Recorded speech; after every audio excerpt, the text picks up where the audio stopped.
Hanukkah is a holiday celebrated by Jewish people. It spans for 8 days.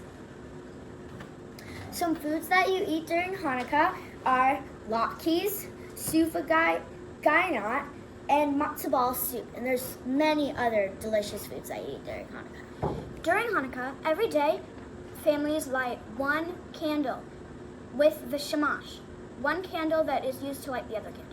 Also, many Jewish children play dreidel, a game with a spinning top and you can win chocolate coins. Thank you for learning about Hanukkah with us. Good morning, Mustangs. It is now time for the Pledge of Allegiance. Please stand. I pledge allegiance to the flag of the United States of America and to the republic for which stands one nation, under God, indivisible, with liberty and justice for all. Great job, everybody. Sit back down in your seats and let's have a great day.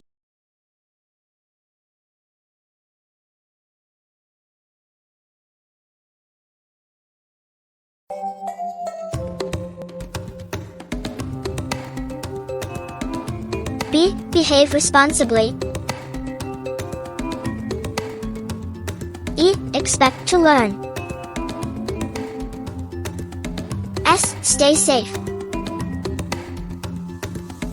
T. Treat others with kindness and respect.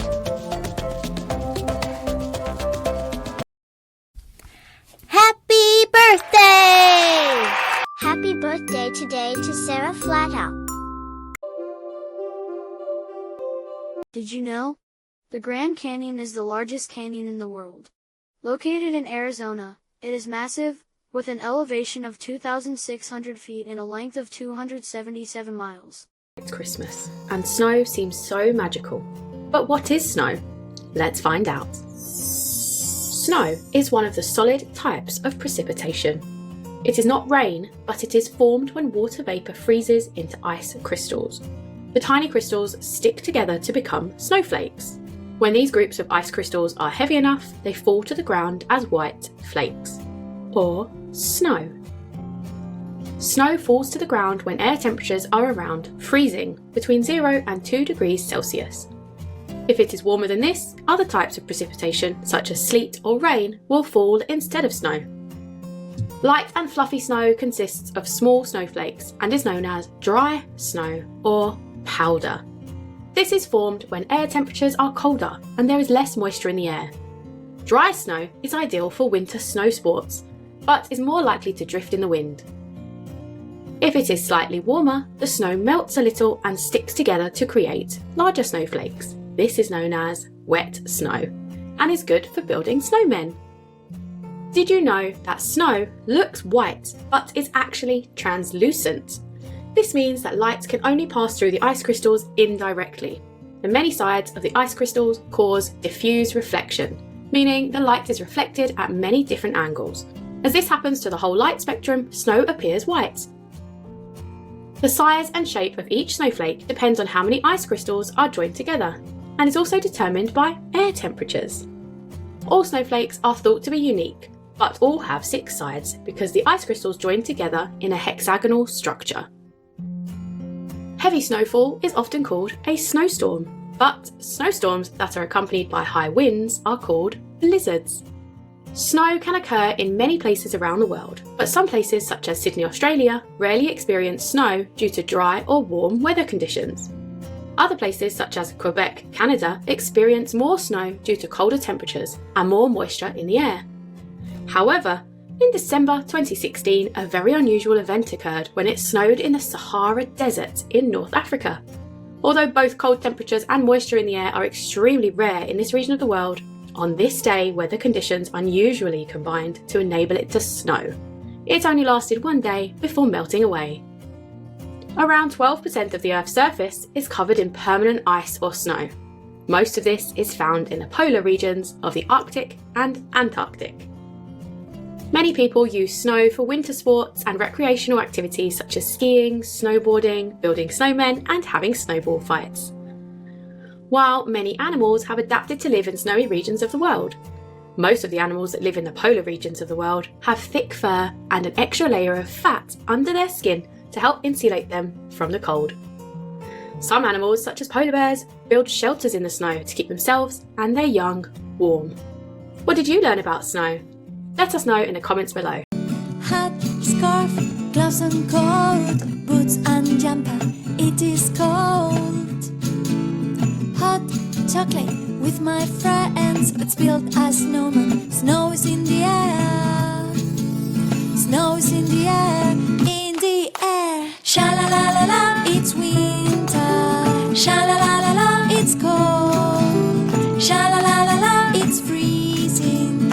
Close the door. Sha-la-la-la-la, it's snowing. Sha-la-la-la-la, it's cold. Sha-la-la-la-la, it's winter time once more. Hot soup my granny makes. We watch TV by the fireplace. Reindeer everywhere. Look at the window. Snow is in the air. Snow is in the air. In the air. Sha-la-la-la-la, it's winter. Sha-la-la-la-la, it's cold. Sha-la-la-la-la, it's freezing. Close the door. Sha-la-la-la-la, it's snowing. Sha-la-la-la-la, it's cold. Sha-la-la-la-la, it's winter time once more.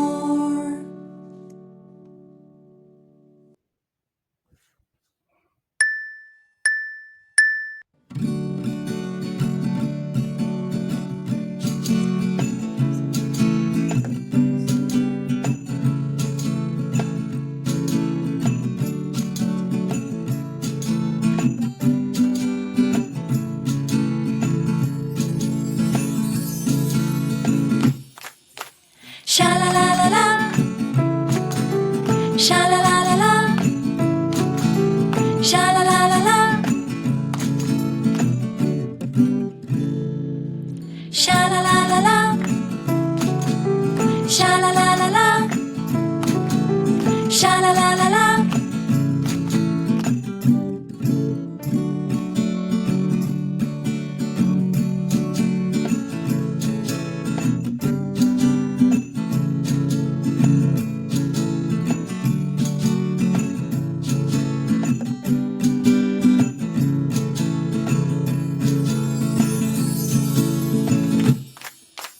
Sha-la-la-la-la,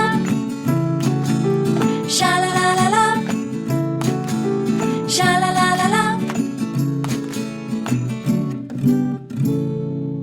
sha-la-la-la-la, sha-la-la-la-la, sha-la-la-la-la.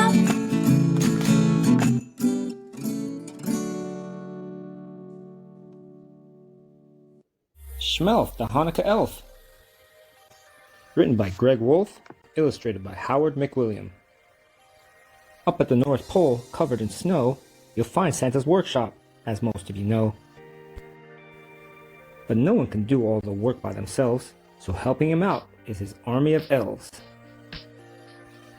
The most unsung elves of those who assist are the elves in charge of checking the list. They all work so hard, down to the last elf, and the newest of them was a fellow named Shmelf. Shmelf didn't spend time playing merry elf games, but sat in his cubicle, staring at names. His job was to check through Santa's list twice, to see whether kids had been naughty or nice. Shmelf loved what he did, but as Christmas drew near, he looked at his list, and he cried out, "Oh dear!" He'd found many children who had been quite good, but would not receive presents, though it seemed that they should. He ran like a flash to see the head elf, who smiled and said, Now, calm yourself, Shmelf. Of course you don't know, since you're still quite newish, but the kids on this list are actually Jewish. They don't celebrate Christmas, but that's fine, you see. They celebrate Hanukkah, their own jubilee. It won't be dear Santa who brings them a gift, but their mommies and daddies. Do you get my drift? Shmelf returned to his desk. His mind was quite shaken. Kids with no Christmas? He must be mistaken. So later that night, careful not to be missed, He snuck off to visit a house on the list. Shmelf peered in and wondered, could this be right? There wasn't a tree or a stocking in sight? Instead, he saw menorahs with candles so thin, and children were giving their dreidels a spin. There was gelt, chocolate coins wrapped up in gold foil, and latkes frying in pans filled with oil. Then Shmelf saw there were presents, one for each night. His elfish eyes gleamed as he squealed with delight. Shmelf listened as Mom told the Hanukkah story of the Maccabees' battle for Israel's glory, and though the brave soldiers won their great fight, their temple had oil for just one more night. But once they'd set the oil ablaze, a miracle happened. It lasted 8 days. Hey, now I get it, Shmelf said with a grin. Hanukkah's awesome. I'm totally in. He raced back north and went straight to the boss, the big man himself, good old Santa Claus.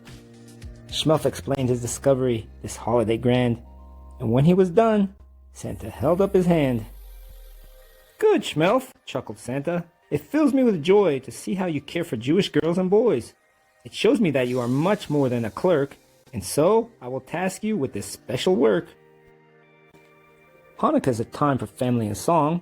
For joy and tradition, it's where you belong. I've decided, at Hanukkah you'll travel the world, bringing magic and joy to each boy and each girl.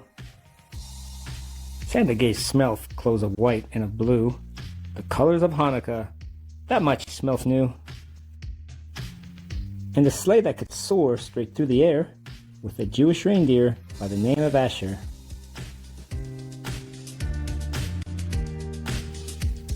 Now, you good Jewish kids, for 8 nights each December, Shmelf will come visit, some years in November. He'll make sure your latkes are crispy and thin, your menorahs burn brighter, and your dreidels win. If there's one special gift that you'd like this year, tell Shmelf. He'll whisper in Mom's or Dad's ear. He'll do what he can to nudge them that way, in hopes that the presents bring cheers of hooray. To reward Shmelf and Asher for all their goodwill, you leave out some gelt and a nice kosher dill. What a magical Hanukkah, you'll think to yourself. See you next year, Shmelf the Hanukkah elf. Day after me, today is a gift. Now one more time, repeat after me. Today is a gift.